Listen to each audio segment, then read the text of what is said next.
Welcome to Conversations About Bookbinding, coming to you from Bookforge, out of Erie, Pennsylvania, Indeed. where bookbinder and book restorer Edward Patrick Krantz carefully curates the content for our deep dives. Today, we're going on a fascinating journey Yes. back in time to explore Cambridge bookbinding during the handpress period, from 1450 to 1770. Wow. Yeah.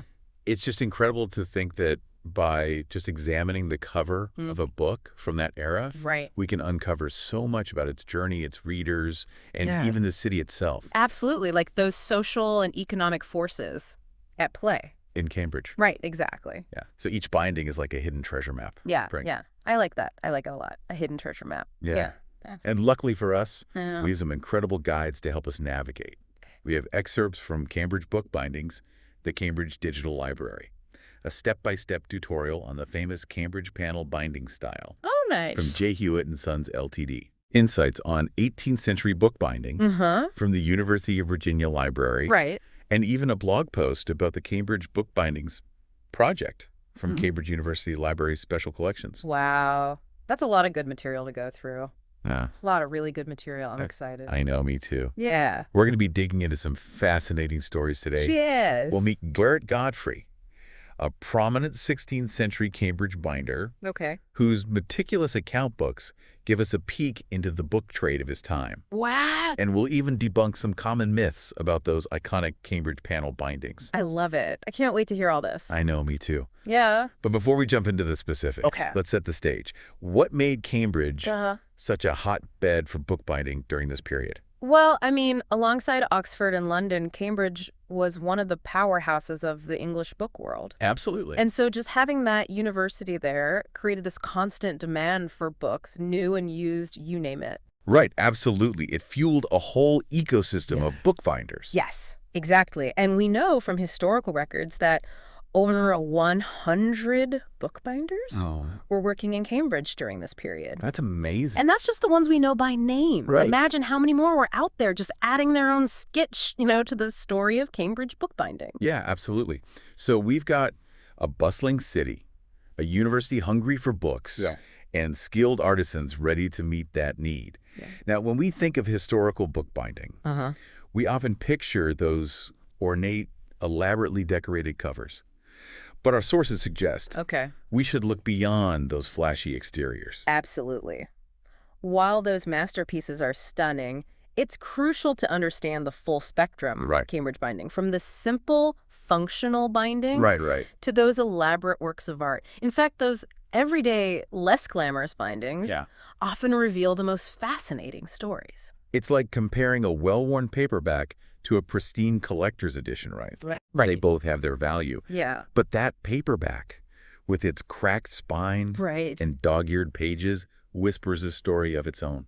It's been read, loved, maybe even argued over. Exactly. It's lived a life. Examining those everyday bindings can tell us so much about how the books were handled, repaired, and valued by their owners, Right. giving us a real window into the daily life of books Yeah, in absolutely. Cambridge. So did a particular book get rebound multiple times, Right. suggesting it was a treasured text? Yeah. Was it repaired with cheaper materials, hinting at the owner's financial situation? Right. It all adds to the story. It's like being a book detective, using those clues to piece together the puzzle of a book's history. Exactly.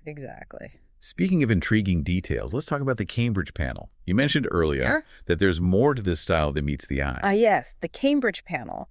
The classic case of a name sticking even when the facts don't quite line up.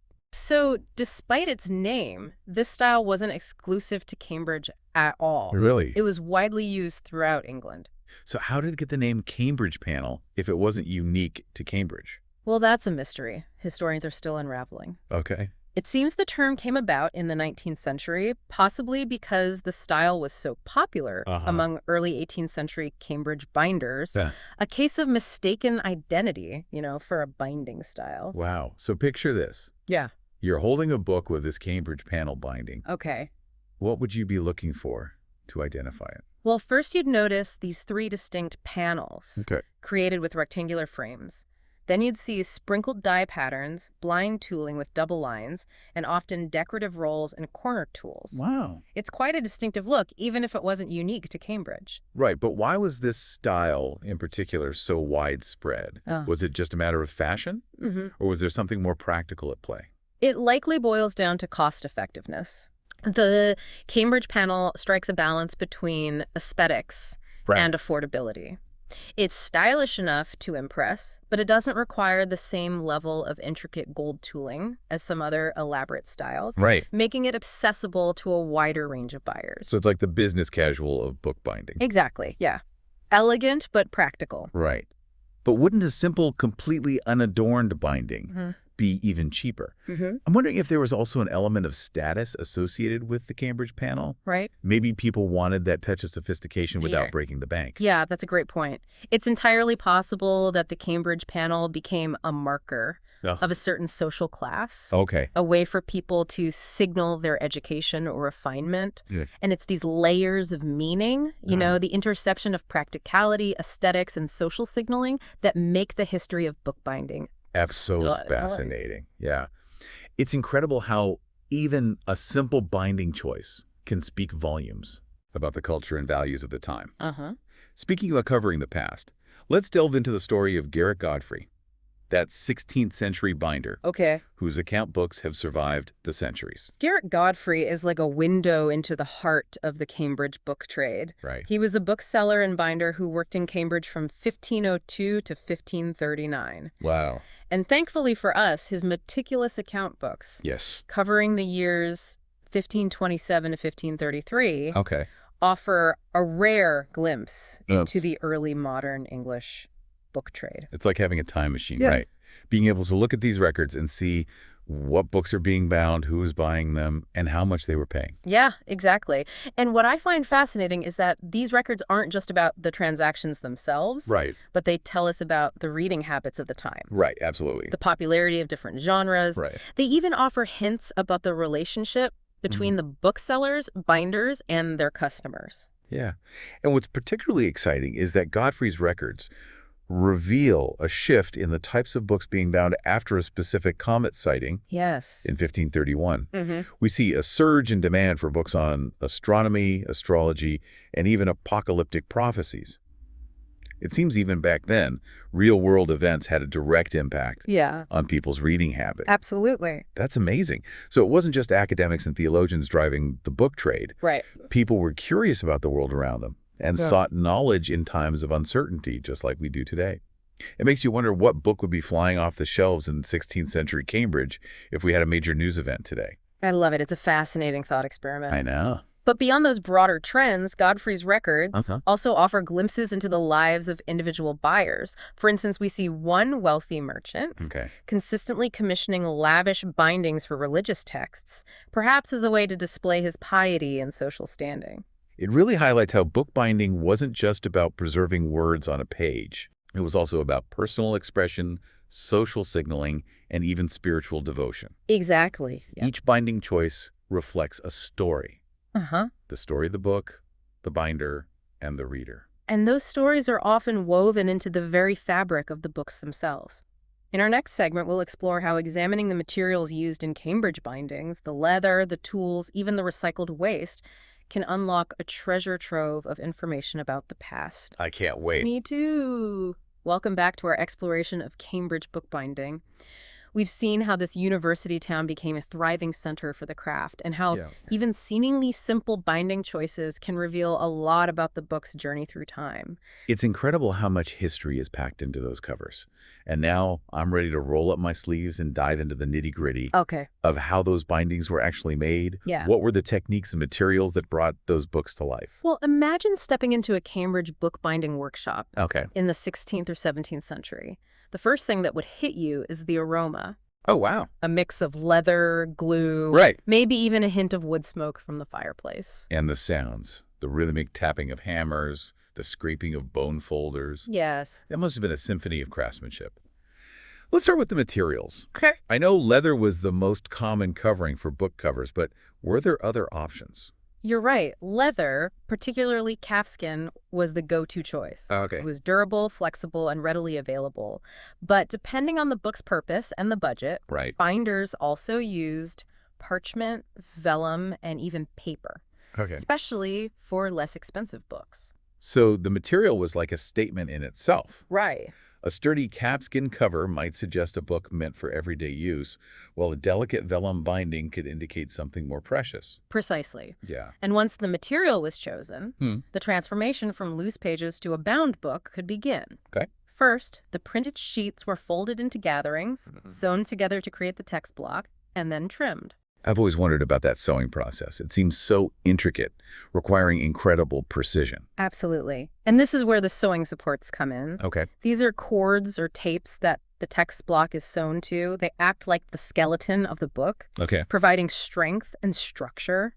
So they're literally the backbone of the book, holding everything together. Yes. And what happens after the text block is sewn and trimmed. Then comes the creation of the cover boards, Okay. typically made of wood like beech or oak. Okay. These boards were meticulously shaped to fit the text block perfectly. I imagine those boards had to strike a balance, Yes. sturdy enough to protect the pages, Right. but not so thick that the book couldn't open and close easily. You're spot on. It was a delicate dance between Yeah. protection and usability. Right.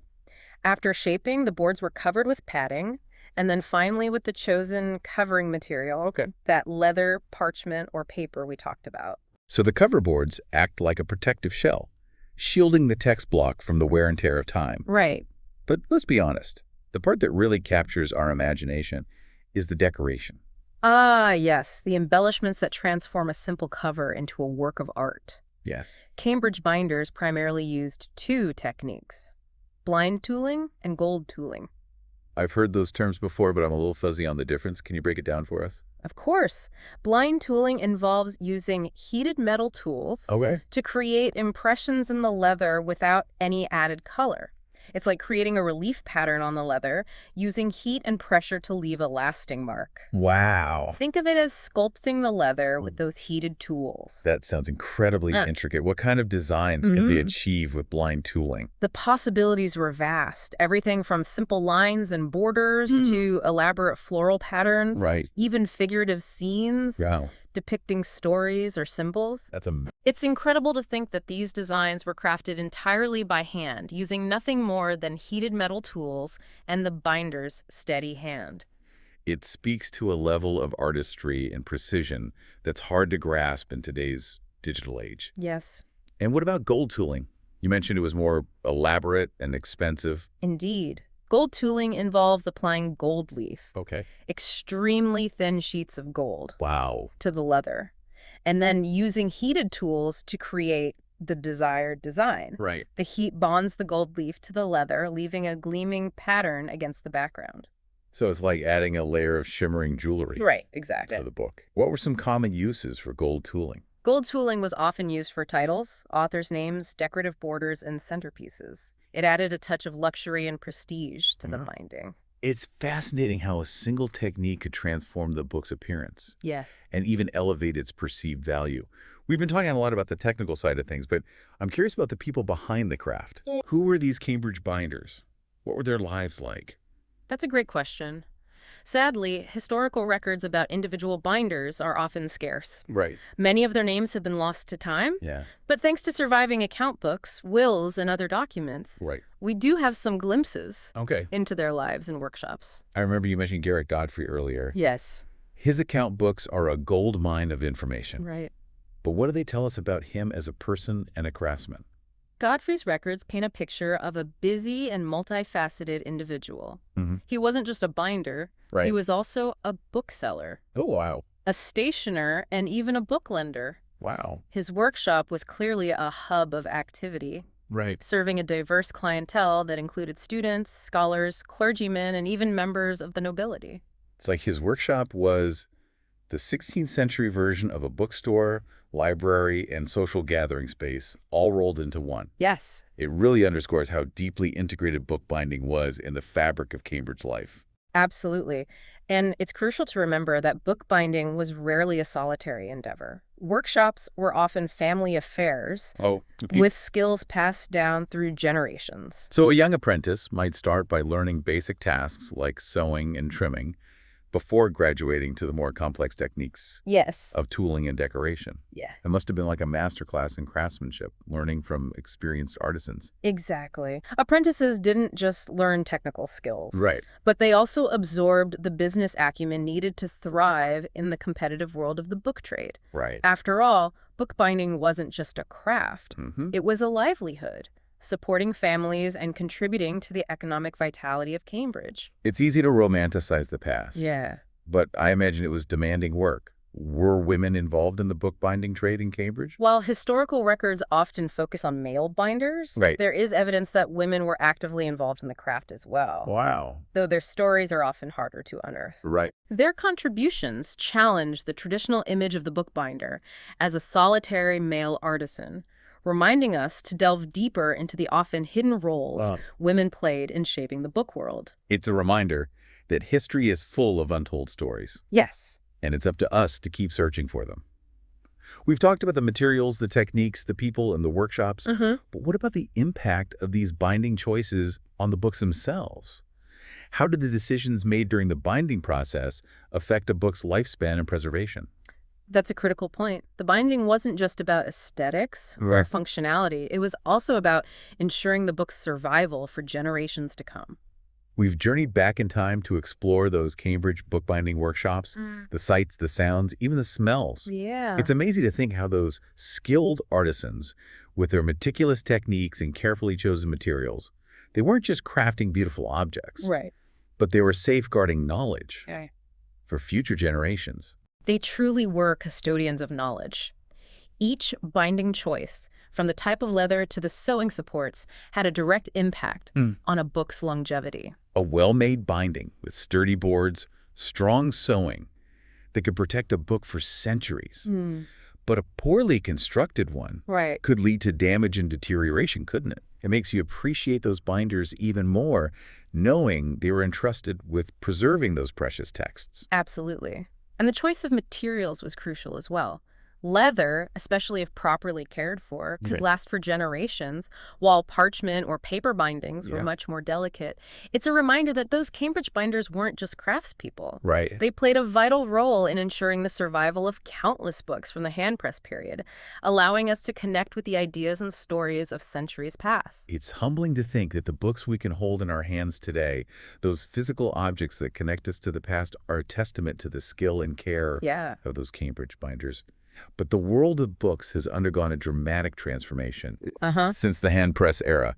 We've moved from painstakingly crafted bindings Right. to mass production and now, of course, to digital books. Right. Do you think there's still a place for traditional bookbinding in our increasingly digital age? That's a thought-provoking question. Yeah. It's true that today we can access millions of books instantly, download entire libraries onto our devices, Right. and carry them with us wherever we go. Yet I believe there's a certain magic, Yeah. a tangible connection that comes with holding a physical book. Yeah. The weight of it in your hands, the texture of the paper, the quiet rustle of turning pages, these are all part of the experience. I completely agree. And that's where I see the future of bookbinding. Okay. In a world that's becoming increasingly digital, there's a growing appreciation for the handmade, the unique, the artisanal. People are seeking out authenticity, craftsmanship, a connection to the maker. I see that trend as well. Look at the resurgence of interest in craft brewing, specialty coffee, handmade furniture. There's a desire to slow down, to appreciate the process, to own something truly special. Right. And bookbinding fits perfectly within this movement. Imagine a world where alongside those digital libraries, we also have a thriving community of bookbinders, creating beautiful, bespoke bindings for special editions, treasured texts, even personal journals. It's a wonderful vision. A world where the digital and the handmade coexist, each enriching the other. Right. We can appreciate the convenience and accessibility of digital books while also cherishing the beauty and craftsmanship of a physical book. And it's encouraging to see that this isn't just a dream. There's a renewed interest in bookbinding, Right. with workshops popping up everywhere, teaching those traditional techniques Yeah. and inspiring a new generation of artisans. It's heartening to see this resurgence. Bookbinding is more than just a skill. Right. It's an art form that connects us to the past, enriches the present, and I believe has a bright future in shaping how we interact with books in the years to come. It's been an incredible journey exploring the world of Cambridge bookbinding. We've learned so much about the craft, the history, and the enduring legacy of those Yes. who dedicated themselves to this art. As we conclude our deep dive, I'm left with profound appreciation for those skilled artisans and a sense of hope for the future of bookbinding. And I hope our listeners will carry with them a newfound appreciation for those seemingly simple bindings, recognizing them as time capsules that hold not just the words of the author, but also the stories of the binders, the readers, and a city steeped in the rich history of bookmaking. Thank you for joining us on this deep dive into the world of Cambridge bookbinding. Until next time, happy reading.